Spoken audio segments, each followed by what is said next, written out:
The main topic of our Bachelor project was artificial intelligence in video games. The motivation behind this topic was due to the possibility of creating a game that would alter itself in order to suit the individual player based on their own emotions. The chosen emotion to trigger was fear. Therefore, an affective horror game ended up being what our group decided to create, and the final problem statement thus became: how can we measure the effect of a game AI in an affective horror game which utilize players' physiological signals as input for alterations within the game world? Our plan for testing the final problem statement was to use 3 different horror types and then measure the level of fear which the player experienced in each of the genres. Based on these biofeedback measurements, the AI would then choose a level which would suit the player's level of fear. Each of the final levels include their own specific monster event, which suits the type of horror.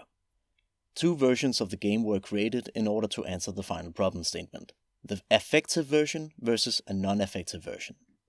The affective version of the game included an AI that could read the biofeedback from the players in real time. It chose the type of horror that appealed to the player the most, based on which type of horror genre created the most intense biofeedback response. The second version was a control group without an AI implementation, in order to see if there was a difference in the level of fear. In order to receive the biofeedback from the player, an Arduino Uno was used. For biofeedback measurements, a heart rate monitor device was used to measure the pulse, and a galvanic skin response device was used to measure the amount of sweat by reading the conductivity between 2 fingers. The target group of our Bachelor project were people who were used to playing video games, who, in addition, did not have any heart condition, and they had to be between the age of 18 to 30 years old.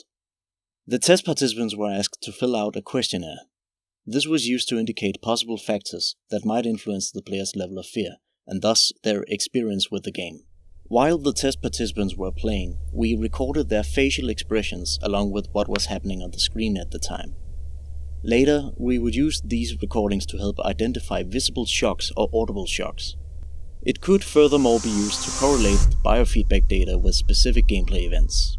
A total of 37 test participants were tested over a period of 3 days. Testing the final problem statement showed how difficult dealing with biofeedback is. There are many factors which can make the data unreliable, like for instance room temperature, caffeine consumptions, health condition, and equipment failure. The data that was gathered at the testing sessions indicated that the factor that how different people actually are has a major impact on the level of fear they experienced while playing.